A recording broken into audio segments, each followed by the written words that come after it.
Okay, so we've made it to Chapter 8 on plant assets.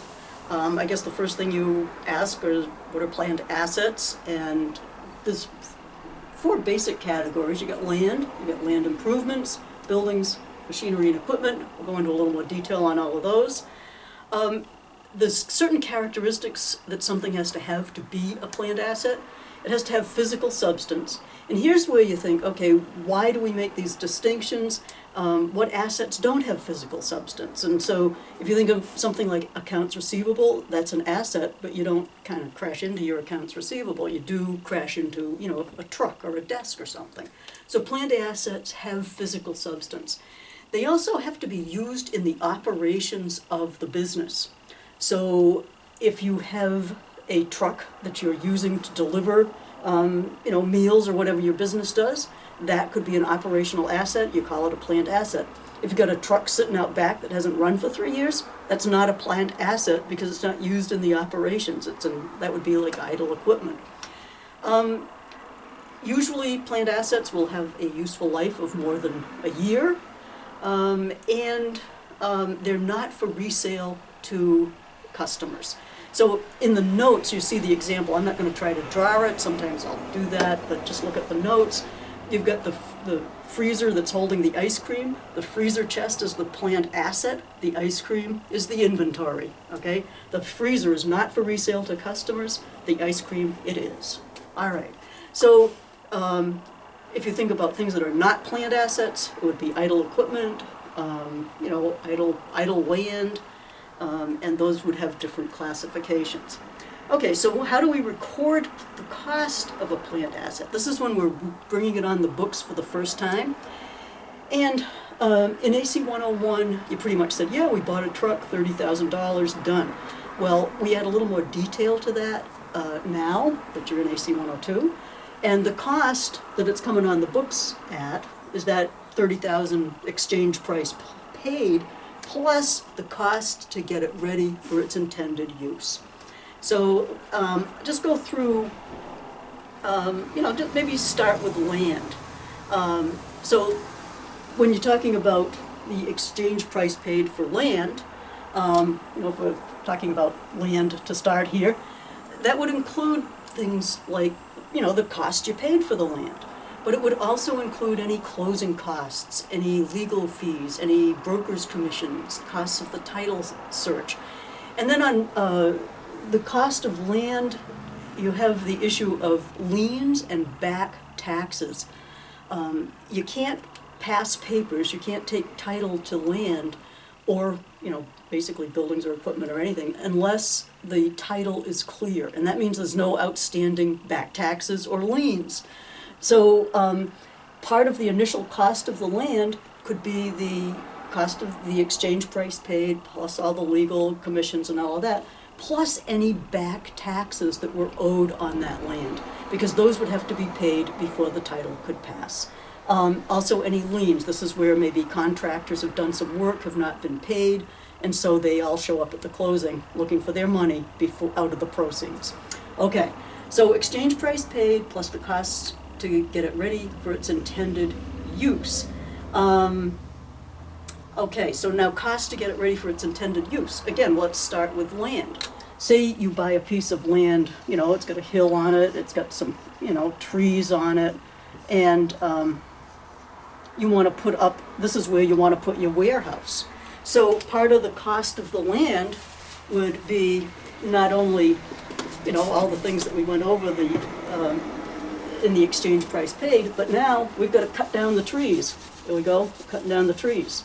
Okay, so we've got to cut down those trees, and then you don't want to build right on top of the hill, you need that flat, so I can't really draw a grader or something, so we'll just have to look at pictures. But, so then you come in and maybe you have to bulldoze all this and get a nice flat spot to put your building.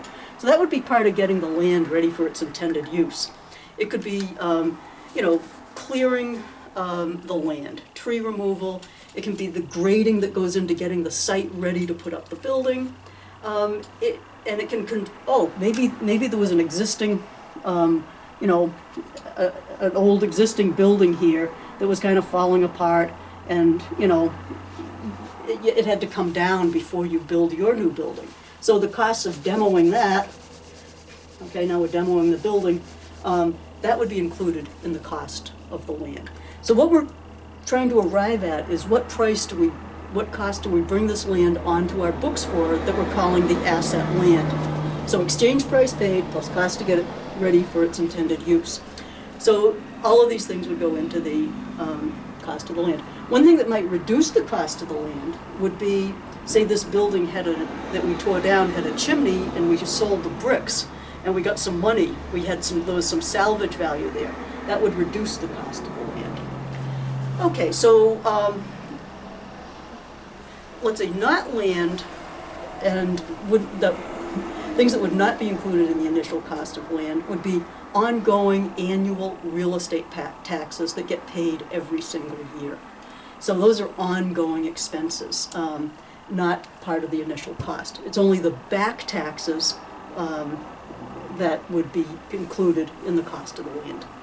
Okay, so now land's pretty easy to understand. What about land improvements? Why do we have a category called that? Land improvements are separate from land because land improvements wear out. These are things like driveways, parking lots, lighting systems, I don't know let's see, fencing. These are all, and roadways. So these are what you call land improvements. They're man-made, they wear out, so they get depreciated. Land does not get depreciated, which we get to in a minute. Okay, so for land improvements, they're going to be sort of things like, they can be considered like major landscaping, like putting in the initial trees and big shrubs and things like that. What would not be land improvements would be like you're mowing the grass. That's just maintenance.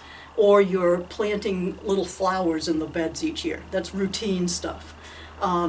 Any routine maintenance is not considered land improvements. Land improvements are sort of the big things to get the place started. So you put up the fence.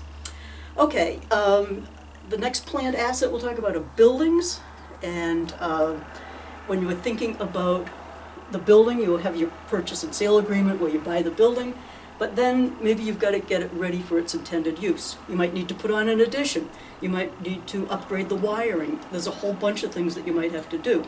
So it would be the building plus the cost to get it ready for its intended use. It's a little bit more complicated when you construct a building. And here we'll go back to our parcel of land. Everything up to this point, the grading up to this point on this piece of land has all been considered the land part. Now we're going to start the building. Once that excavator starts digging the foundation, this is where the costs, this is part of where the physical costs of the building start. And then it's all the materials and labor and everything that goes into the building would be classified as building, along with any permits and fees and all of that goes into it. But it's important to know you can have the same grader grade the land and get it ready for the building, and that would be land. But then once they start digging the foundation, that's where the building costs start. Okay, so that's your buildings. Equipment. The one thing we run into here with machinery and equipment is also included in the initial cost is the sales tax. So that's part of the initial cost of whatever you're buying there. With equipment and machinery, it also might have to be shipped to wherever you are. And so part of the initial cost is the costs of getting it there, the delivery, the freight, getting it there. Also any insurance while it's in transit, in case it falls off the truck. And then you have to, with machinery, you've got to assemble it, you got to go through training, you have to do a few trial runs and testing. And so up until that point, it's all initial cost. Then after that, it becomes routine, machinery expense. Okay, so we're making the distinction between the cost that we're calling an asset and then future things, once it's going, that are just going to be expensed as they go along. Okay, so let's see, for equipment, if you're doing routine maintenance on it, excise taxes, a lot of times you have to pay. Those are annual, so you're paying them every year. Those are expenses. It's only the sales tax that goes into the initial cost. With trucks, say you're buying a pickup truck, the cost of that would be what you paid for the truck, plus the sales tax. But then maybe you need to have, if you're using it for a construction company, you might need to have racks put on it or toolboxes. All of those go into the initial cost. And the other initial cost for any commercial vehicles is the lettering on the truck. And this is required, or the DOT pulls you right over if you don't have the proper identification on your commercial vehicle. So all of that goes into the initial cost of your plant assets. Okay, so next we figured out how to bring these onto the books, how do we cost them. Now we'll figure out how to allocate that cost over their useful life. That's also known as depreciation.